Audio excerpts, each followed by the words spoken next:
வணக்கம் மகளே, இன்னைக்கு நான் உங்களுக்காக நம்ம ரன்வீர் சிங் நடிப்பில் வெளிவந்திருக்கக்கூடிய துரந்தர் பார்ட் 2 த ரிவெஞ்ச் இந்த படத்துடைய முழு கதை தான் இந்த வீடியோவில் நம்ம பார்க்க வரோம். இந்த படத்தோட ஒன்லைன் என்னன்னு பார்த்தீங்கன்னா, துரந்தர் பார்ட் 1ல இந்தியன் ஸ்பையா நம்ம ஹீரோ பாகிஸ்தானுக்குள்ள போயிட்டு அங்க இருக்க தீவிரவாத அமைப்பு கூட எல்லாம் சேர்ந்துக்கிட்டு அந்த தீவிரவாத அமைப்பு இந்தியாவுக்கு எதிராக செய்யக்கூடிய நாச வேலைகள் அனைத்தையும் கொஞ்சம் கொஞ்சமா தடுத்து பார்ட் 1ல முக்கியமான வில்லனான ரஹ்மான் டாகாய்ட் அவனை நம்ம ஹீரோ தந்திரமா போட்டு தள்ளிட்டு அவனுடைய இடத்துல போய் உட்கார்றாரு. அதுக்கப்புறம் பாகிஸ்தான்ல முக்கியமான நகரமான லஹாரின்ற அந்த மொத்த ஊரையுமே நம்ம ஹீரோ கட்டுக்குள்ள கொண்டு வராரு. இதோட விளைவா அங்க என்னென்னலாம் நடக்குது, அடுத்தடுத்த ISIS தீவிரவாதிகளுடைய இந்தியாவுக்கு எதிரான பிளான்ஸ் என்ன, இதெல்லாம் நம்ம ஹீரோ தெரிஞ்சுக்கிட்டு எப்படி அதெல்லாம் முறியடிச்சாரு, இந்த பாகிஸ்தானி தீவிரவாதிகளால இந்தியாவுக்கு ஏற்பட்ட இழப்புகளுக்கெல்லாம் பதிலடி கொடுக்கிற விதமா நம்ம ஹீரோ எப்படிலாம் அவங்கள பழி வாங்கினாரு, கடைசியா இந்தியன் ஸ்பையா பாகிஸ்தானுக்குள்ள போன நம்ம ஹீரோ உயிரோட திரும்ப தன்னுடைய சொந்த நாட்டுக்கு திரும்பினாரா. இதுதாங்க பார்ட் 2 ஓட கதை. சரி வாங்க இப்ப நம்ம இந்த படத்துடைய முழு கதைக்குள்ள போறதுக்கு முன்னாடி நம்ம சேனலுக்கு நீங்க புதுசா வந்திருந்தீங்கன்னா மறக்காம நம்ம தமிழ் வினி தியேட்டரை சப்ஸ்கிரைப் பண்ணிக்கோங்க. அண்ட் உங்களுக்கு இந்த வீடியோ பிடிச்சிருந்துச்சுன்னா லைக் கமெண்ட் ஷேர், லைக் பண்ணும்போது கமெண்ட் செக்ஷன்ல ஹைப் பண்ற ஒரு ஆப்ஷன் வரும். அந்த ஹைப்பையும் கிளிக் பண்ணிட்டீங்கன்னா நம்ம சேனல்ல போடக்கூடிய வீடியோக்கள் வெகுஜன மக்களுக்கு போய் சேரும். சோ மறக்காம ஹைப்பையும் கிளிக் பண்ணிக்கோங்க. சரி வாங்க இப்போ நம்ம இந்த படத்துடைய முழு கதைக்குள்ள போவோம். படத்தோட சீன்லயே முதல்ல நம்ம ஹீரோ எப்படி ஒரு ஸ்பை ஏஜென்ட் ஆனாரு அவருடைய பிளாஷ்பேக் தான் காட்டுறாங்க. இந்தியால 2000 காலகட்டத்துல பஞ்சாப்ல ஒரு ஆர்மி குடும்பத்தை சேர்ந்த பையன் தான் நம்ம படத்துடைய ஹீரோவான ஜஸ்கிரித் சிங். அப்பா மாதிரி நம்ம ஹீரோவும் நாட்டுக்காக ஆர்மில ஜாயின் பண்ணி சேவை செய்யணும்னு ஒரு சோல்ஜர் ஆகணுன்ற கனவோட தான் நம்ம ஹீரோ ட்ரைனிங் அட்டெண்ட் பண்ணிட்டு இருக்காரு. இவருடைய ஃபேமிலில இவருடைய அப்பா அம்மா அண்ணா அண்ணி தங்கச்சின்னு ரொம்பவே ஒரு அழகான அமைதியான குடும்பமா இவங்க வாழ்ந்துட்டு இருக்காங்க. இப்படி அமைதியான குடும்பத்தில் இருக்கக்கூடிய நம்ம ஹீரோ திடீர்னு சில நாட்கள்ல பெண்டின்ற தன்னுடைய ஃப்ரெண்டை கூட்டிட்டு அந்த ஊர்ல இல்லீகலா வெப்பன்ஸையும் ட்ரக்ஸையும் சப்ளை பண்ணிட்டு இருக்கக்கூடிய ஒரு கேங்க போயிட்டு நம்ம ஹீரோ சந்திக்கிறாரு. ஹீரோவை கூட்டிட்டு போன பிண்டி வந்து ஹீரோவுடைய க்ளோஸ் ஃப்ரெண்ட் ட்ரக் சப்ளையர். அவனுக்கு தேவையான ட்ரக்ஸ் எல்லாம் அங்கதான் வாங்குறான். அதே சமயம் ஹீரோக்கு தேவையான ஒரு கன்னையும் வாங்கி தரான். சில மாசத்துக்கு முன்னாடி வரைக்கும் ஒரு நேர்மையான ஆர்மி குடும்பத்தை சேர்ந்த நம்ம ஹீரோ ஒரு சோல்ஜர் ஆகணும்னு கனவோடு சுத்திட்டு இருக்க நம்ம ஹீரோ எதுக்காக இப்படி இல்லீகலா கன்னை வாங்கணும், அதுக்கான பதில அடுத்த சீன்லயே வச்சிருக்காங்க. எஸ், அடுத்த சீன்லயே நம்ம ஹீரோ கன்னை வாங்கிட்டு ஹீரோவுடைய சொந்த ஊர்ல ஒரு MLA வீட்டை நோக்கி தான் போயிட்டு இருக்கான். கண்ணும் கைமா நம்ம ஹீரோ போறத அவனுடைய க்ளோஸ் ஃப்ரெண்ட் இருக்கான அவன் பார்த்துட்டு உன்னை நாங்க எல்லாரும் சோல்ஜரா பார்க்கணும்னு ஆசைப்பட்டோம், ஆனா இப்படி மாறிட்டியடா அப்படின்ற மாதிரி அவன் எமோஷனோட நம்ம ஹீரோவை பார்த்து பேச, அதுக்கு நம்ம ஹீரோ அதெல்லாம் பேசுறதுக்கு நேரம் இல்ல, எனக்கு ஏதாவது ஆச்சுன்னா கூட அம்மாவையும் தங்கச்சியும் நீ தான் பத்திரமா பாத்துக்கணும் அப்படின்றவெல்லாம் சொல்லிட்டு கண்ணும் கையுமா நம்ம ஹீரோ ராத்திரியோட ராத்திரியா அந்த MLA வீட்டுக்குள்ள இறங்குறான். அந்த MLA வீட்டுல கோலாகலமா கல்யாண ஃபங்க்ஷன் ஒன்று நடந்துட்டு இருக்கு போல. கண்ணோட உள்ள இறங்குற நம்ம ஹீரோ பார்க்குறவனெல்லாம் சர மாதிரியா ஷூட் பண்ணுறான். அப்படி ஷூட் பண்ணிக்கிட்டு என் தங்கச்சி எங்கடா ஒழிச்சு வச்சிருக்கீங்க அப்படின்ற மாதிரி வெறித்தனமாக தங்கச்சியை தேடிக்கிட்டு அந்த MLA குடும்பத்தில் இருக்கக்கூடிய ஒரு ஆம்பளை கூட விட்டு வைக்காம எல்லாரையுமே சர மாதிரியா ஷூட் பண்ணிட்டு கடைசியாக ஒருத்தன் சாகிறதுக்கு முன்னாடி உன் தங்கச்சியை நாங்கள் மோட்டர் ரூமில் தான் லாக் பண்ணி வச்சிருக்கோம் அப்படின்ற சொல்ல அவனையும் கொடூரமாக காலி பண்ணிட்டு நம்ம ஹீரோ வேகமாக அந்த மோட்டர் ரூம்குள்ளே போய் பார்க்குறான். உள்ளே போனால் இவனுடைய தங்கச்சியை கை காலெல்லாம் போட்டு கட்டி வச்சிருக்காங்க. தங்கச்சி இந்த நிலைமையில் இருக்கிறத பார்த்துட்டு நம்ம ஹீரோ பயங்கரமாக எமோஷன் ஆகிறான். அதுக்கப்புறம் நம்ம ஹீரோ அந்த தங்கச்சியை அங்கேருந்து விடு வச்சு கூட்டு வந்துடான். அப்படியே கட் பண்ணா ஹீரோ அந்த MLA குடும்பத்துல கிட்டத்தட்ட 12 பேரை கொலை பண்ணிட்டான்னு அந்த கேஸ் போயிட்டு இருக்கு. ஹீரோ சார்பா வக்கீல் நம்ம ஹீரோக்கு குறைஞ்சபட்ச தண்டனை கொடுக்கணுன்றதுக்காக ஹீரோ சைடுல இருக்கக்கூடிய நியாயத்தை சொல்லிட்டு இருக்காங்க. ஹீரோ எதுக்காக இப்படி ஒரு கொலைவெறி தாக்குதலை அந்த MLA வீட்டுல நடத்திருக்கணும், அதுக்கு காரணம் என்னன்னா நேர்மையான ஆர்மி குடும்பமான நம்ம ஹீரோவுடைய ஃபேமிலிக்கு சொந்தமான அந்த ஊர்ல கொஞ்சம் நிலம் இருக்கு. அந்த நிலத்தை அந்த ஊருடைய MLA எனக்கு எழுதி கொடுத்துருன்ற மாதிரி இவங்க அப்பா கிட்ட கேட்டிருக்கான். ஆனா ஹீரோடைய அப்பா அதெல்லாம் கொடுக்க முடியாது அப்படின்ற சொல்ல MLA நீ எதிர்த்து பேசுறியா அப்படின்ற மாதிரி இந்த நிலத்தகாரில் ஹீரோ கண்ணு முன்னாடியே அவங்க அப்பாவை துடிக்க மரத்துல தூக்கில தொங்க விட்டுருக்காங்க. அதோட மட்டும் விடாம இந்த MLA குடும்பத்தில் இருக்கக்கூடிய ஆண்கள் எல்லாரும் ஹீரோ குடும்பத்தில் இருக்கக்கூடிய பெண்களை கொடூரமா நாசம் பண்ணிருக்கானுங்க. கடைசியா ஹீரோவுடைய தங்கச்சியும் கடத்திட்டு போயிருக்கானுங்க. இப்படி தன்னுடைய குடும்பத்தையே கொஞ்சம் கொஞ்சமா நாசம் பண்ண இந்த MLA குடும்பத்துக்கிட்ட இருந்து தான் தங்கச்சியை மீட்கிறதுக்காகவும் தன்னுடைய அப்பாவை கண்ணு முன்னாடியே கொலை பண்ணதுக்காக பழி வாங்குற விதமா அந்த MLA குடும்பத்துல ஒருத்தனை விடாம நம்ம ஹீரோ சர மாதிரியா ஷூட் பண்ணிருக்காரு. ஹீரோ சைடுல இருக்கக்கூடிய நியாயத்தை வக்கீல் ஒரு பக்கம் ஜட்ஜி கிட்ட என்னதான் சொன்னாலும் கிட்டத்தட்ட நம்ம ஹீரோ 12 பேர் கொடூரமா கொலை பண்ணிருக்காரு. சோ இந்த கேஸ்ல கண்டிப்பா நம்ம ஹீரோக்கு மரண தண்டனை தான் கிடைக்க போகுது. அடுத்த ஹியரிங்ல அனௌன்ஸ் பண்ண போறாங்க. சோ ஹீரோவை இப்போ கோர்ட்ல இருந்து ஜெயிலுக்கு கூட்டு போறதுக்கு முன்னாடி வெளியே நம்ம ஹீரோவுடைய அம்மா தங்கச்சி ஹீரோவுடைய க்ளோஸ் ஃப்ரெண்டான பிண்டி அவங்களெல்லாம் போய் பார்க்குறான். தங்கச்சி கூப்பிட்டு அவருடைய க்ளோஸ் ஃப்ரெண்டையே கல்யாணம் பண்ணிக்க சொல்லிட்டு நான் வரலனா கூட அம்மாவை நீங்கள் தான் பத்திரமா பார்த்துக்கணும், கோர்ட்டுக்கெல்லாம் அவங்களை கூட்டிட்டு வராதிங்க அப்படின்ற மாதிரி நம்ம ஹீரோ பயங்கர எமோஷனோட அம்மாவையும் தங்கச்சியும் அவன் ஃப்ரெண்டு கிட்ட ஒப்படைச்சிட்டு ஜெயிலுக்கு கிளம்பிடுறான். இப்போ மரண தண்டனை கைதியான நம்ம ஹீரோவை கோர்ட்லேருந்து ஜெயிலுக்கு கொண்டு போகிற வழியில திடீர்னு ஒரு கேங் வந்து வழி மறைச்சு சரம் மாதிரியா ஒரு ஷூட் அவுட் பண்ணுறாங்க. அந்த ஷூட் அவுட் நடுவில் வண்டியில் வந்து நம்ம ஹீரோவை ஷூட் அவுட் பண்ணிட்டு இருக்க அந்த கேங் வந்து கிட்னாப் பண்ணிட்டு போறாங்க. அப்படியே கிட்னாப் பண்ணிட்டு நம்ம ஹீரோ எங்க கூட்டு வந்து உட்கார வச்சிருக்காங்கன்னா இந்தியன் இன்டெலிஜென்ஸோடைய டைரக்டரான அஜய் சானியால். இந்த கேரக்டர்ல நம்ம மாதவன் தான் நடிச்சிருப்பாரு. போன பாட்டுல இவர் தான் நம்ம ஹீரோவை ஸ்பையா பாகிஸ்தானுக்குள்ள அனுப்பியிருப்பாரு. இவர்கிட்ட நம்ம ஹீரோ எப்படி வந்து சேர்ந்திருப்பார்னா இப்படிதாங்க. ஆர்மிக்கு போய் நாட்டுக்கு சேவ் பண்ணணும்னு நினைச்சிட்டு இருந்த நம்ம ஹீரோவை அந்த எம்எல்ஏ குடும்பம் இன்னைக்கு 12 கொலைகளை பண்ண வச்சு தூக்கு தண்டனை கைதியா மாத்திருக்கு. ஆனா ஹீரோவுடைய ரெக்கார்ட்ஸ் எல்லாம் இன்டெலிஜென்ஸ் அஜய் சானியால் பார்த்துட்டு நம்மளுடைய மிஷன் துரந்தருக்கு இவன் தான் சரியான ஆளுன்ற மாதிரி வெளியில யாருக்கும் தெரியாத வகையில ஹீரோவை கிட்னாப் பண்ணிட்டு வந்திருக்காங்க. இப்ப ஹீரோ கிட்ட அஜய் சானியால் என்ன சொல்றாருன்னா, உனக்குள்ள எரிஞ்சுக்கிட்டு இருக்க அந்த பழி வாங்கணுன்ற தீய அணைச்சிடாத. ஏன்னா நீ செய்ய வேண்டிய காரியம் நிறைய இருக்கு. நீ ஆசைப்பட்டபடி இந்தியாக்காக நீ சேவ் பண்ண போற. ஆனா இதுக்காக உனக்கு பேர் புகழ் எதுவும் கிடைக்காது. ஏன்னா உன்னுடைய மொத்த அடையாளத்தையே மாத்திதான் பாகிஸ்தானுக்குள்ள அனுப்ப போறோம். அங்க போனதும் உன்னுடைய உயிர் எப்ப வேணா போலாம். அதுக்காக நீ கவலைப்படக்கூடாது. கவர்மெண்ட் சைட்ல இருந்து உன் அம்மாவுடைய அக்கௌண்ட்டுக்கு மாசம் 30,000 ரூபாய் அடுத்த 36 வருஷத்துக்கு தொடர்ந்து போகும். சோ உன் அம்மாவும் தங்கச்சியும் எந்த ஒரு பிரச்சனையும் இல்லாம சேஃபா இருப்பாங்க. ஆனா நீ எங்களுக்காக ஒரு இந்தியன் ஸ்பையா ஜஸ்கிரீத்ன்ற உன்னுடைய பேரை மாத்தி ஹம்சா அலி மசாரியா பாகிஸ்தான்ல இருக்க லஹாரிக்கு போகணும் அப்படின்ற மாதிரிலாம் மாதவன் சொல்ல ஹீரோக்கும் வேற ஆப்ஷன் கிடையாது. சோ அதனால அவங்க சொல்றதை கேட்டுக்கிட்டு அடுத்த 2-3 வருஷத்துக்கு அவங்க கொடுக்கக்கூடிய கடினமான ட்ரைனிங் எல்லாம் எடுத்துக்கிட்டு ஹம்சா அலி ஹசாரியா டோட்டலா டிரான்ஸ்ஃபார்ம் ஆகி அதுக்கப்புறம் தான் நம்ம ஹீரோ பாகிஸ்தான்ல இருக்க லஹாரிக்கு போயிருப்பாரு. அங்க போனதும் ஆல்ரெடி அங்க ஜூஸ் கடை வச்சுக்கிட்டு ஒரு இந்தியன் ஸ்பையா இருக்க அலாம் அவர் கடையில வேலை பார்த்துட்டு அவரு மூலியமா ஊரையே கட்டி ஆண்டுட்டு இருக்க பொலாச்சி இனத்தை சேர்ந்த ரஹ்மான் டகாய்ட் கேங்ல ஒரு முக்கியமான ஆளா உள்ளுக்குள்ள ஊடுருவி கடைசியா அந்த பார்ட் 1 எண்ட்ல இந்தியாவில் நடந்துட்டு இருக்கக்கூடிய நாச வேலைகளுக்கு முக்கிய காரணமா இருந்த ரஹ்மான் டகாய்ட்ட நம்ம ஹீரோ தந்திரமா பிளான் பண்ணி போட்டிருப்பாரு. இப்படிதான் நம்ம ஹீரோ இந்தியால இருந்து இங்க வந்து அந்த டிராவல அந்த மொத்த பிளாஷ்பேக்கையும் ஜூஸ் கடை அலாம் அவர்கிட்ட ஒரு மாதிரி எமோஷனோட சொல்லிட்டு இருக்காரு. எல்லாம் கேட்டுட்டு இருக்க அலாம் இருக்கார்ல அவர் வந்து நீ இன்னும் செய்ய வேண்டிய காரியம் நிறைய இருக்கு அப்படின்ற மாதிரி சொல்லி அனுப்ப கற்பனா இப்போ லஹாரியை கட்டி ஆண்டுட்டு இருந்த ரஹ்மான் டகாய்ட் போனதுக்கு அப்புறம் இவனுடைய பரம்பரை எதிரியான பதான் கேங் அந்த கேங்ல இருக்கக்கூடிய அர்ஷத் பாப்பு அந்த மொத்த லஹாரியும் தன்னுடைய கண்ட்ரோல்ல வந்துச்சுன்ற மாதிரி ஒரு பெரிய கேங்கை ஃபார்ம் பண்ணிட்டு இதுக்கப்புறம் இந்த லஹாரியில நான் வச்சுதான் சட்டம் அப்படின்ற மாதிரி அனௌன்ஸ் பண்ணி சுத்திட்டு இருக்கான். நான் பார்த்துட்டு இருக்க பதான் கேங்கோடைய பரம எதிரி கேங்கான பொலாச்சி கேங்க சேர்ந்த ரஹ்மான் டகாய்ட் அடுத்து அவனுடைய இடத்துல இருக்கக்கூடிய உசைர் அவன் பயங்கர டென்ஷன் ஆகிறான். ஏன்னா இவன் ரஹ்மான் டகாய்ட்க்கு பயங்கர விசுவாசி. இவங்களுடைய கேங் லீடரான ரஹ்மான கொன்னது எஸ்பி அஸ்லாம். இந்த கேரக்டர்ல நம்ம சஞ்சய் தத் அவர் கையால தான் ரஹ்மான் டகாய்ட் சுடப்பட்டு இறந்திருப்பாரு. இன்ஃபேக்ட் அந்த என்கவுண்டருக்கு முக்கிய காரணமே நம்ம ஹீரோ தான். ஆனா அது உசைருக்கு தெரியாது. இந்த உசைரை பொறுத்த வரைக்கும் எஸ்பி அஸ்லாம் தான் ரஹ்மானை கொன்னதுன்னு நினைச்சுக்கிட்டு அவன் எப்படியாச்சும் பழி வாங்கியானு சொல்லிட்டு கண்ணும் கையுமா கிளம்ப இடையில நம்ம ஹீரோ புகுந்து அதை தடுத்து ஒரு நிமிஷம் நான் சொல்றதை கேளுங்க உசைர், ரஹ்மானை ஷூட் பண்ணது வேணா எஸ்பி அஸ்லாமா இருக்கலாம். ஆனா ஷூட் பண்ண சொன்னது அது அந்த பதான் கேங்க சேர்ந்த அர்ஷத் பாப்பு. அவன் போன்ல எஸ்பி அஸ்லாம் கூட பேசினதை என்னுடைய ஆள் ரிஸ்வான் பார்த்திருக்கான் அப்படின்ற மாதிரி ரிஸ்வான்ன்ற ஒரு நபரை இந்த இடத்துல நம்ம ஹீரோ இன்ட்ரோடியூஸ் பண்ண இந்த ரிஸ்வான்ன்ற நபரும் ஒரு இந்தியன் ஸ்பை தான் நம்ம ஹீரோடைய ஆளு.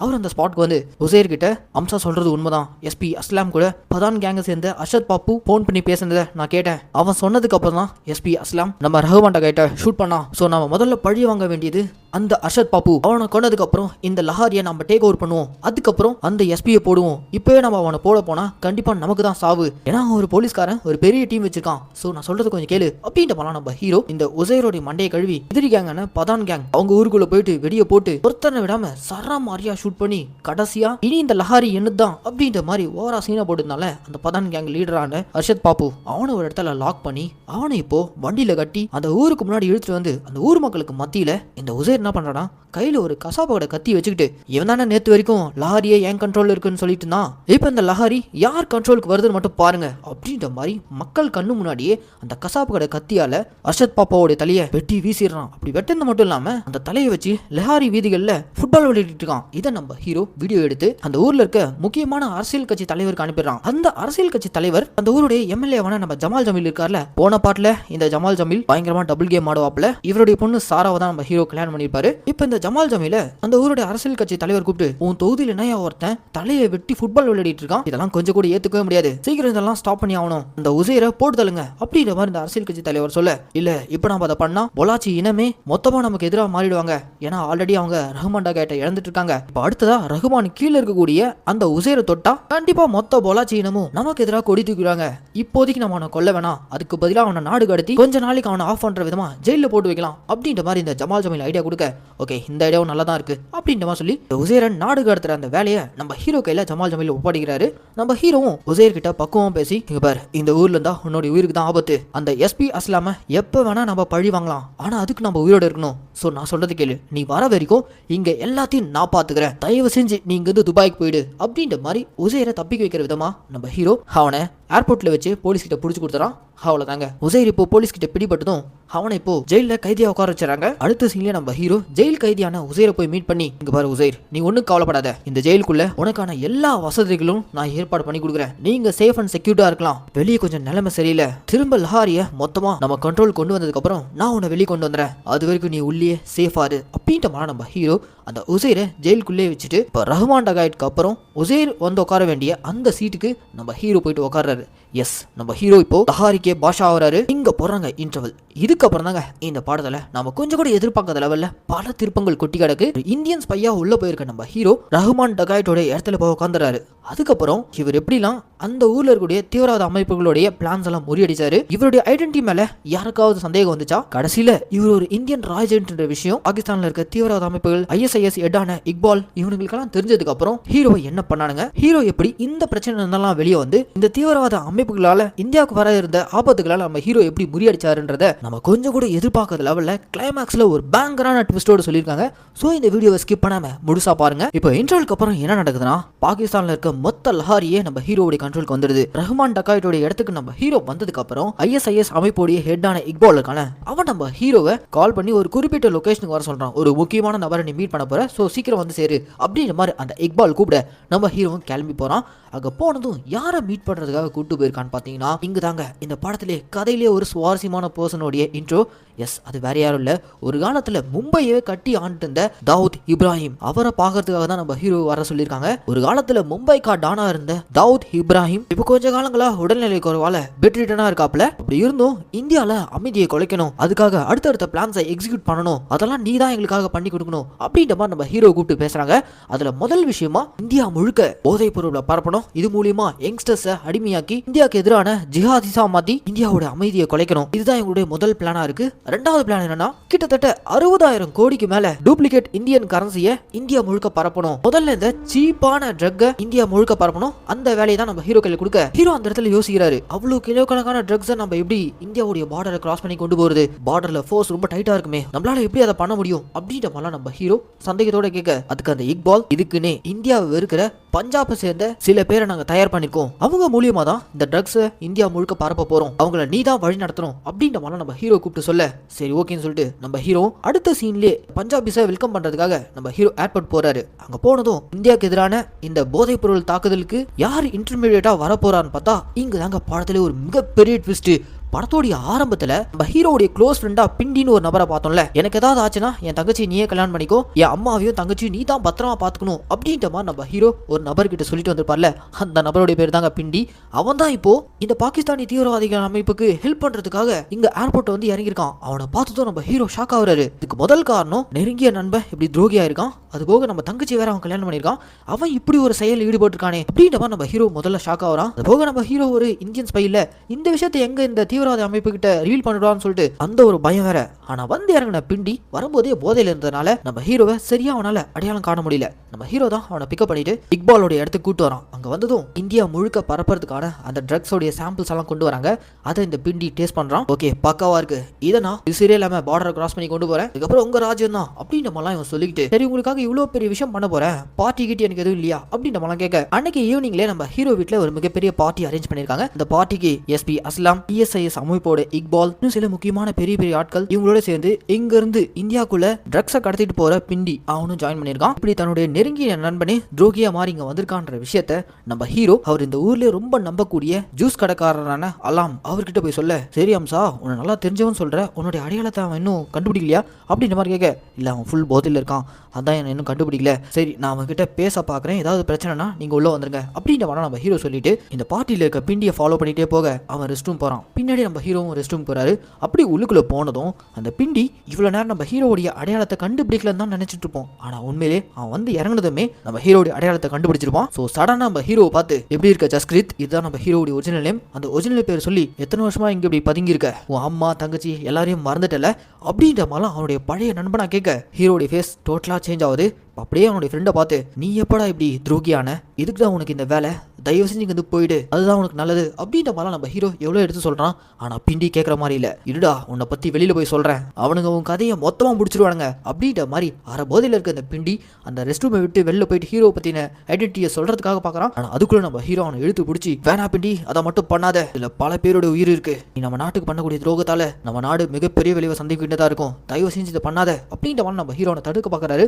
ஆனா அரை போதையில இருக்க அந்த பிண்டி நம்ம ஹீரோ தாக்கிட்டு அங்கிருந்து போக பாக்குறான். உங்க ரெண்டு பேருக்குள்ளேயும் ரெஸ்ட் ரூம்குள்ளேயே ஒரு பயங்கரமான தாக்குதல். அந்த தாக்குதலோட முடிவுல ஹீரோக்கு அந்த பிண்டி ஒரு மயக்க இன்ஜெக்ஷன் போட பாக்குறான். அந்த இன்ஜெக்ஷன் நம்ம ஹீரோ அவன் கண்ணிலே அதை சொருவி விட்டு தள்ளி விட்டுறான். அவ்வளவுதான், அங்க இருக்க பாத் டப்ல இந்த பிண்டியோட தலை அடிச்சு ஸ்பாட்லயே அவன் இறந்து போயிடறான். அப்படி துரோகியா மாறின தன்னுடைய க்ளோஸ் ஃப்ரெண்ட் தான் கையால இறந்ததுக்கு அப்புறம் நம்ம ஹீரோ அந்த இடத்துல பயங்கர எமோஷன் ஆகிறான்.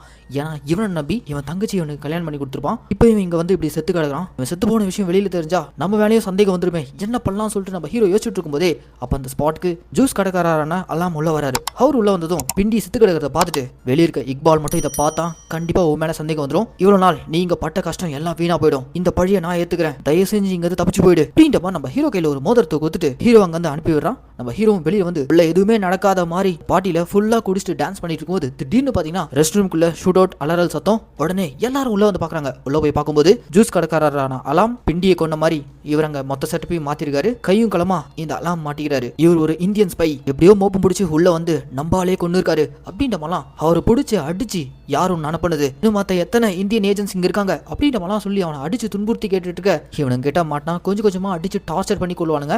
அதுக்கு பதிலாக யாருக்கும் சந்தேகம் வராதபடி நாமளே அவரை ஷூட் பண்ணி கொள்ளலாம் சொல்லிட்டு நம்ம ஹீரோ என் இடத்துக்குள்ள வந்து ஏன் ஆளையே கொண்டுட்டியா அப்படின்ற மாதிரி அண்ணன் மாதிரி பார்த்துட்டு இருந்த அந்த ஜூஸ் கடைக்காரன அலாம தான் கையாலே ஷூட் பண்ணி கொண்டுறாரு. இப்படி ஒரு ஷூட் பண்ணி கொள்றத அங்க இருக்க நம்ம எஸ்பி அஸ்லாம் பாத்துறாரு. என்னைக்கும் இல்லாம இன்னைக்கு ஏன் இவன் இவ்வளவு எமோஷன் ஆகி டப்புன்னு ஷூட் பண்ணி கொள்ளணும், சம்திங் இதுல ஏதோ தப்பா இருக்கு. இன்ஃபேக்ட் இவன் முறையா இந்த ஊருக்குள்ள வந்து ரஹ்மான் டகாய்டோட கேங்குள்ள சேரத்துக்கு முன்னாடி இவரு ஜூஸ் கடையில் தானே வேலை பார்த்தான் அப்படின்ற மாதிரி எஸ்பி அஸ்லாமுக்கு நம்ம ஹீரோ மேல சந்தேகம் எழுது. ஸோ அதனால அவங்க ஆளுங்களை விட்டு நம்ம ஹீரோ ஒரு பக்கம் வேவ் பார்க்க விடுறான். இவங்க பேசுற அத்தனையுமே நம்ம ஹீரோடைய ஒய்ஃபான எலினா கேட்டுறாங்க. அவங்க கேட்டதுமே அவங்களுக்கும் ஹீரோ மேல டவுட் வருது. உடனே ஹீரோயின் போயிட்டு ஹீரோடைய ரூம் முழுக்க செக் பண்றாங்க. அப்படி செக் பண்ணி பார்க்கும்போது ஹீரோ ரூம்ல ஒரு சீக்ரெட்டான டைரி வச்சிருக்காரு. அந்த டைரியை பிரிச்சு பார்த்தா எந்தெந்த தீவிரவாதிகளை கொல்லணும்னு சொல்லிட்டு ஹீரோ லிஸ்ட் அவுட் பண்ணிருப்பாரு. கொன்னதுக்கு அப்புறம் அவனுடைய பேரெல்லாம் அடிச்சு வச்சிருக்காரு. அதுல ரஹ்மான் டகாயோட பேரும் இருக்கு. ஸோ இந்த டைரியை பார்த்ததுமே ஹீரோனுக்கு புரிஞ்சு போச்சு நம்ம ஹீரோ ஒரு இந்தியன் ஸ்பை, தன்னுடைய அடையாளத்தையே மொத்தமாக மாற்றிக்கிட்டு இந்த நாட்டுக்குள்ள தீவிரவாதிகளை வேட்டையாடுறதுக்காக வந்திருக்கக்கூடிய ஒரு ஸ்பைன்றதை எலினா புரிஞ்சுக்கிறாங்க. உடனே அந்த நைட்டே நம்ம ஹீரோ ரிட்டர்ன் வீடு திரும்பினதும், அம்சா நீ ஒரு இந்தியன் ஸ்பையா, இவ்வளோ நாள் என்னை ஏமாத்திட்டு இருந்தியா, நீ என் நாட்டுக்கு எதிரானவனா அப்படின்ற மாதிரி கண்ணை வச்சு மிரட்ட அந்த இடத்துல நம்ம ஹீரோனை உட்கார வச்சு பயங்கர எமோஷனோட இந்த டைரியில இருக்க ஒவ்வொருத்தனுடைய பேருக்கு பின்னாடி எவ்வளோ ரத்தக்கரை இருக்கு தெரியுமா, இவனுங்களால இந்தியாவில் எவ்வளோ பேர் உயிரிழந்திருக்காங்க தெரியுமா, Indian railway blast, Mumbai attack, இந்த மாதிரி நாச வேலைகள் பண்ணவனுடைய லிஸ்ட் தான் இதெல்லாம். ஆமா, நான் ஒரு இந்தியன் ஸ்பை, இவனுங்களாம் அழிக்க தான் வந்திருக்கேன். இவனுங்களால இந்தியாவுக்கு மட்டும் ஆபத்து இல்ல, உங்களுடைய பாகிஸ்தானுக்கும் ஆபத்து தான். இவனுங்களை மொத்தமா களையாடுறதுக்காக இங்க வந்திருக்கேன். ஆனா நான் உன் மேல வச்சிருந்த லவ் அது போலி கிடையாது. தயவு செஞ்சு நான் வந்த வேலையை செய்ய விடு, உனக்கும் நம்ம பையனுக்கும் எதுவும் வராம நான் பாத்துக்கிறேன் அப்படின்றவெல்லாம் பயங்கர எமோஷனோட பேச அப்ப ஸ்பாட்ல நம்ம ஹீரோயினா நீ என்ன வேணா பண்ணிட்டு போ, ஆனா என் குழந்தைக்கு எதுவும் ஆகக்கூடாது அப்படின்ற சொல்லிட்டு விட்டுறாங்க. கற்பனா நேற்று நைட் நடந்த அந்த சம்பவத்துல இருந்தே எஸ்பி அஸ்லாமுக்கு நம்ம ஹீரோ மேல சந்தேகம் எழுந்துருது இல்ல. சோ அதனால அவரு அவங்களுடைய ஆளுங்களை விட்டு ஹீரோ பத்தின டீடைல்ஸ், பேக்ரவுண்ட் வெரிஃபிகேஷன் இதெல்லாம் செக் பண்றாங்க. செக் பண்ணி பார்க்கும்போது ஹீரோ ஒரு ஸ்பைன்ற விஷயம் எஸ்பி அஸ்லாமுக்கு தெரிய வந்துருச்சு. அவ்வளவுதாங்க, எஸ்பி அஸ்லாம் நம்ம ஹீரோக்கு கால் பண்ணி நீ யாரு, எங்க நாட்டுக்குள்ள வந்து நீ என்னென்னலாம் பண்ணிட்டு இருக்கேன்னு உன் ஜாதகத்தையே மொத்தமா எடுத்தாச்சு, உன் கதையை மொத்தமா முடிக்கிறதுக்காக தான் நான் வந்துட்டு இருக்கேன் அப்படின்ற மாதிரிலாம் நம்ம ஹீரோ கூட போன்ல எஸ்பி அஸ்லாம் தெனாவட்டா பேசிட்டு போயிட்டே இருக்கும்போது திடீர்னு பாத்தீங்கன்னா அடையாளம் தெரியாத ஒரு நபர் காரை கொண்டு வந்து எஸ்பி அஸ்லாம் போயிட்டு இருக்க அந்த கார் மேல மோதி ஒரு பெரிய பிளாஸ்ட் ஏற்படுத்துறாங்க. அந்த பிளாஸ்ட் பண்ணதே நம்ம ஹீரோ தாங்க. எஸ்பி அஸ்லாமுக்கு தான் மேல சந்தேகம் வந்துருச்சுன்றத ஹீரோ எப்பவோ கணிச்சிருப்பாரு. ஸோ அதனால திசிரே இல்லாம எஸ்பி அஸ்லாமுடைய கதையை முடிச்சிருப்பாரு. எஸ்பி அஸ்லாம் இறந்ததுக்கு அப்புறம் அவருடைய இடத்துக்கு அவருடைய அசிஸ்டன்ட் போலீஸ் ஆஃபீஸர் வரான். எஸ்பி அஸ்லாமுடைய சாவுக்கு காரணமா இருந்தவங்கள பழி வாங்க விட மாட்டேன், யார் கொண்டான்னு தெரிஞ்சுக்கணுன்றதுக்காக தொடர்ந்து அவன் ஒரு பக்கம் இன்வெஸ்டிகேட் பண்ண ஆரம்பிக்கிறான். அவனுடைய பார்வையும் நம்ம ஹீரோ மேல விழ இந்த பக்கம் நம்ம ஹீரோ சீக்கிரட்டா துபாய் போயிட்டு இந்தியன் இன்டெலிஜென்ஸ் ஆன மாதவனை போய் மீட் பண்ண அடுத்தடுத்து இந்த தாவூத் இப்ராஹிம் ISIS இக்பால் கூட சேர்ந்துட்டு இந்தியா மேல என்ன மாதிரியான தாக்குதல் எல்லாம் பண்ண போறாங்க இது எல்லாத்தையுமே நம்ம ஹீரோ கலெக்ட் பண்ணிட்டு போயிட்டு மாதவன் கிட்ட சொல்ல அதுல குறிப்பா 60,000 கோடிக்கு கள்ளப்பணத்தை இந்தியா முழுக்க பரப்ப போறாங்களே அந்த விஷயத்த சொன்னதும் சரி ஓகே இந்த மேட்டரை நாங்க பாத்துக்கிறோம், இப்படி திரும்ப உள்ள போயிட்டு நம்ம நாட்டுக்கு எதிராக சதி செஞ்ச ஒரு தீவிரவாதி விடாத, இதுக்கப்புறம் நீ கேஜ்ல இருந்து திறந்து விட்ட சிங்கம் மாதிரி ஒருத்தனை விடாம வேட்டையாடு அப்படின்ற மாதிரி நம்ம ஹீரோவை டியூன் பண்ணி அனுப்புறாங்க. அதே சமயம் தாவூத் இப்ராஹிம் போட்ட 60,000 கோடி கள்ளப்பணத்தை இந்தியா முழுக்க பரப்பணுன்ற மாதிரி பிளான் போட்டிருந்தாங்களே அதை முறியடிக்கிற விதமா இந்தியால ஆபரேஷன் கிரீன் லீஃபை இன்ட்ரோடியூஸ் பண்றாங்க. அந்த ஆபரேஷன் கிரீன் லீஃப் வேற ஒன்றும் இல்லைங்க, நம்ம மோடிஜி 500,000 ரூபாய் நோட்டெல்லாம் செல்லவே செல்லாதுன்ற மாதிரி டிமானிட்டைசேஷன் அறிவிச்சார்ல எஸ், அதுதாங்க ஆபரேஷன் கிரீன் லீஃப். இது மூலியமா இந்த கள்ளப்பணம் பிளான் டோட்டலா தவிடுபடியாவது. ஆல்ரெடி 60,000 கோடியை கள்ளப்பணத்தை தீவிரவாதி அமைப்பு சேர்ந்த ஒருத்தன் அடிச்சு வச்சிருக்காங்க. அவன் நம்ம ஹீரோ கால் பண்ணி, என்னப்பா நம்ம பிளான் எல்லாம் மொத்தமா சொதப்புற விதமா மோடிஜி இப்படி ஒரு அறிவிப்பு அறிவிச்சிருக்காரு. இப்ப என் இடத்துல 60,000 கோடி கள்ளப்பணம் இருக்கு, இதை வச்சு நான் என்ன பண்றது அப்படின்னு அவன் சொல்ல, நீ இப்ப எங்க இருக்க? ஃபேக்டரியில தனியா தான் இருக்க. சரி நீ அங்கே இரு, நான் வரேன் அப்படின்ற நம்ம ஹீரோ அந்த கள்ளப்பணம் அடிச்சவனுடைய இடத்துக்கு போறாரு. அங்க போனதும் இது எல்லாமே என்னோட பிளான் தான்டா அப்படின்ற மாதிரி இந்த கள்ளப்பணம் அடிச்சவங்க கிட்ட தான் அடையாளத்தை ரிவீல் பண்ணி அவன் அந்த ஃபேக்டரியில இருந்து தள்ளி விட்டு கொடூரமா கொலை பண்ணது மட்டும் இல்லாம அந்த 60,000 கோடி கள்ளப்பணத்தையும் மொத்தமா நம்ம ஹீரோ எரிச்சிட்டு வராரு. அதுக்கப்புறம் அந்த ஊர்ல தனக்கான டீமை உருவாக்கிட்டு இந்தியாவுக்கு எதிராக இத்தனை வருஷமா தாக்குதல் பண்ண தீவிரவாதிகளை ஒவ்வொருத்தரா ஷூட் பண்ணி கொலை பண்றாங்க. இப்படி அந்த தீவிரவாதி கேங்ல இருந்து ஒவ்வொருத்தரா இறந்துட்டே வர, இன்னொரு பக்கம் ஹீரோ மேல சந்தேகப்பட்ட எஸ்பி அஸ்லாமுடைய அசிஸ்டன்ட் போலீஸ் இருக்காங்க. அவன் நம்ம ஹீரோ மறைமுகமா வேவ் பார்த்து ஹீரோ வீட்டுக்குள்ள இறங்கி ஹீரோ இல்லாத சமயமா பார்த்து நம்ம ஹீரோடைய பையனை வச்சு ஹீரோயின் கிட்ட மிரட்டுறான். சொல்லு, உன் புருஷன் ஹம்சாவை பத்தி உனக்கு எது தெரிஞ்சிருக்கு? அவனுடைய உண்மையான அடையாளம் என்ன? அவன் ஒரு இந்தியன் ஸ்பையா அப்படின்ற மாதிரிலாம் கேட்டு மிரட்ட, வேற வழி இல்லாம நம்ம ஹீரோயின் ஆமான்ற மாதிரி ஒத்துக்கிறாங்க. அவ்வளவுதாங்க, நம்ம ஹீரோவுடைய ஐடென்டிட்டி இங்க ரிவீல் ஆயிடுது. இது தெரியாத நம்ம ஹீரோ இவருடைய கடைசி டார்கெட்டா ISIS அமைப்போட ஹெட்டான இக்பால், அவனை கொல்றதுக்காக அவங்க கூட டீல் பேசுற மாதிரி அவனுடைய இடத்துல தான் போயிட்டு இருக்காரு. ஆனா இக்பாலுக்கு ஆல்ரெடி எஸ்பி அஸ்லாமுடைய அசிஸ்டன்ட் போலீஸ் ஆஃபீஸர் இருக்காங்க, அவன் இந்த இக்பாலுக்கு கால் பண்ணி ஹீரோ ஒரு இந்தியன் ஸ்பைன்ற விஷயத்தை ரிவீல் பண்ணிடுவான். அவ்வளவுதாங்க, இந்த இக்பால் நம்ம ஹீரோ மேல பயங்கர வெறியாவறான். இவ்வளவு நாள் இவனை நம்பி எல்லா பிளான்ஸையும் அவன் கிட்ட சொல்லியிருக்கோம். நாம இந்தியாவுக்கு எதிராக பண்ணணும்னு நினைச்ச அந்த தாக்குதல் எல்லாம் ஃபெயிலியர் ஆனது காரணமே இவன் தானா அப்படின்ற மாதிரி தெரிய வந்ததும் இன்னைக்கு அவன் வரட்டும், அவனை தான் இடத்துல வச்சு கொடூரமா காலி பண்ணணும்னு சொல்லிட்டு பிளான்ல இருக்கான். அதே மாதிரி நம்ம ஹீரோவும் அந்த இக்பாலுடைய கதையை முடிக்கிற விதமா தான் அவனுடைய இடத்துக்குள்ள போறாரு. அப்படி அவனுடைய இடத்துக்குள்ள போகும்போதே ஒரு பெரும் படியை இக்பால் ஃபார்ம் பண்ணி வச்சிருக்கான். உள்ளுக்குள்ள நம்ம ஹீரோ மட்டும் தனியா போய் மாட்டிக்கிறாரு. ஹீரோ கூடவே இருந்த இன்னொரு ஸ்பையான ரிஸ்வான் இருக்கார்ல, அவரு ஒரு டீமுக்கு அலர்ட் பண்றாரு. அந்த டீம் வேற யாரும் இல்லைங்க, அதே பாகிஸ்தானை சேர்ந்த பொலாச்சி இனம். அந்த பொலாச்சி இனத்தை இந்த ISIS அமைப்பு பயங்கரமா கொடுமை பண்ணியிருக்கோம். ஸோ இவங்களுக்கு எதிராக அந்த பொலாச்சி இனத்தை தாக்குதல் பண்றதுக்காக வர வச்சிருக்காங்க. என்னதான் நம்ம ஹீரோ உள்ளுக்குள்ள அந்த ISIS தீவிரவாதிகளோட ஹெட்டான இக்பால் கிட்ட தனியா மாட்டியிருந்தாலும் ஆல்ரெடி அவனை கொல்லணுன்ற ப்ரீ பிளானோட போயிருக்கிறதுனால அவனுங்களுக்கு சப்ளை பண்ணியிருந்த வெப்பன்ஸ்ல நம்ம ஹீரோ பாம்பு வச்சிருப்பாரு. அந்த பாம்பை வெளியில் இருக்க ரிஸ்வான் கிட்ட சொல்லி பிளாஸ்ட் பண்ண சொல்லியிருப்பாரு. அந்த பிளாஸ்ட் நடக்கும்போது அவ்வளவுதாங்க, அந்த இடத்துல ரெண்டு கேங் கிட்டே பயங்கரமான ஒரு சண்டை. ஒரு பக்கம் பொலாச்சி இனத்தை சேர்ந்தவங்க ஹீரோ அடிக்கணும்னு நினைக்கக்கூடிய இந்த ISIS தீவிரவாதிகளை எதிர்த்து பயங்கரமா ஷூட் பண்ண அவனுக்கிட்ட மாட்டிட்டு இருக்க நம்ம ஹீரோ ஒருத்தனை விடாம போட்டு போல பொழகிறாரு. கடைசியா இது எல்லாத்துக்கும் மூல காரணமா இருந்த ISIS ஓட ஹெட்டான இக்பால் இருக்கான, அவனை நம்ம ஹீரோ துரத்தி அடிக்கிறாரு. அவன் ஹீரோ கிட்ட தப்பிச்சு ஓட பாக்குறான். ஆனா பின்னாடி நம்ம ஹீரோ துரத்திக்கிட்டே ஓட குறிப்பிட்ட இடத்துக்கு போனதும் நம்ம ஹீரோ கையில அவன் வசமா மாட்டிக்கிறான். ஆனா அவன் கையில ஒரு சங்கிலியால நம்ம ஹீரோடைய கழுத்தை பிடிச்சி நெரிக்க நம்ம ஹீரோ ஒரு ரிவர்ஸ் பிளிப் அடிச்சு அவன் எந்த சங்கிலியால ஹீரோ கழுத்தை நெரிச்சானோ அந்த சங்கிலியில ஒரு ஷார்ப்பான கத்தியை கட்டி இக்பாலை ஓட விட்டு ஒரே போடு. அவ்வளவுதான், அவன் கால் துண்டா போயிடுது. அதுக்கப்புறம் அவனை துள்ள துடிக்க சங்கிலியால் கட்டி தூக்கிட்டு போயிட்டு பெட்ரோல் டேங்க்குள்ள போட்டு நீ இந்தியாவை எதிர்க்கணும்னு ஒருத்தனும் கிளம்ப கூடாதா அப்படின்ற மாதிரி அவனை கொளுத்தி விடுறாரு. அவ்வளோதாங்க, அவன் அந்த ஸ்பாட்லேயே பிளாஸ்ட் ஆகி இறந்து போறான். இப்படி என்னதான் இக்பால் இறந்தாலும் நம்ம ஹீரோடைய அடையாளம் அந்த ஊருக்குள்ள ரிவீல் ஆனதுனால போலீஸ் வந்து நம்ம ஹீரோவை பிடிச்சாங்க. அப்படி நம்ம ஹீரோ அந்த ஊர் போலீஸ் கிட்ட மாட்டினதும் எஸ்பி அஸ்லாம் அவருடைய சாவுக்கு நம்ம ஹீரோ தானே காரணமா இருந்தாரு. ஸோ அதனால அவர் டிபார்ட்மெண்ட்டை சேர்ந்த போலீஸ்காரங்க நம்ம ஹீரோவை கட்டி வச்சு கொடூரமா டார்ச்சர் பண்ணி இன்னும் வேற யாரெல்லாம் இருக்காங்க சொல்றா அப்படின்ற மாதிரி நம்ம ஹீரோ போட்டு கொடூரமா டார்ச்சர் பண்ணிட்டு இருக்க அந்த ஊர் இன்டெலிஜென்ஸ் அசான் ரசிச்சு பார்த்துட்டு இருக்காரு. அப்போ இந்த அசானுக்கு இந்தியாவில் இருக்க நம்ம மாதவன் கிட்ட இருந்து ஃபோன் கால் வருது. எங்காலும் உங்ககிட்ட மாட்டிக்கிட்டு இருக்கான், அவனை சேஃபா பார்டர்ல கொண்டு வந்து விட்டுரு, அதுதான் உனக்கு நல்லது அப்படின்ற மாதிரி சொல்ல, அதுக்கு இந்த அசான் வந்து ஏன்பா அஜய், ஒரு இந்தியன் ஸ்பை எங்க ஊருக்குள்ள வந்து இவ்வளவு வேலை பண்ணியிருக்கான், இவனை நாங்க எப்படி உயிரோடு விடுறது? இவனை வச்சுதான் இன்னும் மற்ற ஸ்பைங்களெல்லாம் கண்டுபிடிக்கணும், அது வரைக்கும் நாங்க விட மாட்டோம் அப்படின்ற மாதிரி அவனுக்கு தென்னாவட்டா பேச, அப்ப காலில் இருக்க நம்ம அஜயா, இங்க பாரு அசானு, உங்க நாட்டுடைய நியூக்ளியர் ஒப்பந்தத்தை பத்தி மற்ற நாடுகளுக்கெல்லாம் நீ சீக்கிரட்டா வித்தல, அதை நாங்க எப்பவோ வீடியோ எடுத்திருக்கோம், உன் போனுக்கு ஒரு வீடியோ அனுப்பியிருக்கான் பாரு, இந்த விஷயம் மட்டும் நாட்டுக்காரங்களுக்கு தெரிஞ்சு உன்னை தெருநாய் அடிக்கிற மாதிரி அடிச்சே கொண்டுருவானுங்க அப்படின்ற மாதிரி அந்த வீடியோ அனுப்ப, எஸ் எல்லா பக்கமும் நம்ம இந்தியன் இன்டெலிஜென்ஸ்க்கு கண்ணு இருக்கிற மாதிரி பாகிஸ்தான் இன்டெலிஜென்ஸ் ஆன இந்த அசான் பண்ண டபுள் கேமை இவனுக்கு வீடியோ எடுத்து அனுப்பியிருக்கானுங்க. அதை பார்த்து அசான் ஒரு மாதிரி நடிகை போயிடறான். அதுக்கப்புறம் காலில் இருக்க அஜய் கிட்ட, இப்போ என்னால் இவனை விட முடியாதுப்பா, இப்போ வெளியில இந்தியன் ஸ்பையை பிடிச்சிருக்கோம் மாதிரி ரிவீல் பண்ணிட்டோம், இவனுக்கு பதிலாக நான் வேற யார் இங்கே கொண்டு வரது அப்படின்னு சொல்ல, அதுக்காக தான் ஜெயிலில் ஒருத்தனுக்கு சோறு போட்டு நான் வளர்த்துட்டு இருக்கேன், அவனுடைய பேர் உசேர் அப்படின்ற மாதிரி அங்கே அடி வாங்கிட்டு இருந்த நம்ம ஹீரோ சொல்றாப்புல. அந்த உசேர் வேற யாரும் இல்லைங்க, படத்துடைய ஆரம்பத்தில் ரஹ்மான் டகாய்ட்டுக்கு அப்புறம் உசேர் தான் அவனுடைய இடத்துக்கு வரணுன்ற மாதிரி அவனுக்கு ஆசை காமிச்சு பதான் கேங்ல இருந்த அர்ஷத்தோடைய தலையை பப்ளிக்ல வெட்ட வச்சு அதே காரணம் காட்டி ஜெயிலுக்கு அனுப்பின அந்த உசைரை தான் பலிகாடா நம்ம ஹீரோ தனக்கு பதிலா அவன் தான் ஒரு ஸ்பைன்ற மாதிரி மாத்தி விட்டுட்டு யார் கையில நம்ம ஹீரோ பிடிபட்டாரோ அவர் கையாலே அன்னைக்கு நைட் பார்டர்ல கொண்டு வந்து நம்ம ஹீரோவை போட்டுறாங்க. ஹீரோவை பிக் பண்றதுக்காக ஒரு கார் வருது. அந்த காருக்குள்ள யார் இருக்கான்னு பார்த்தா இங்க தாங்க பாடத்திலே ஒரு மரண ட்விஸ்ட்.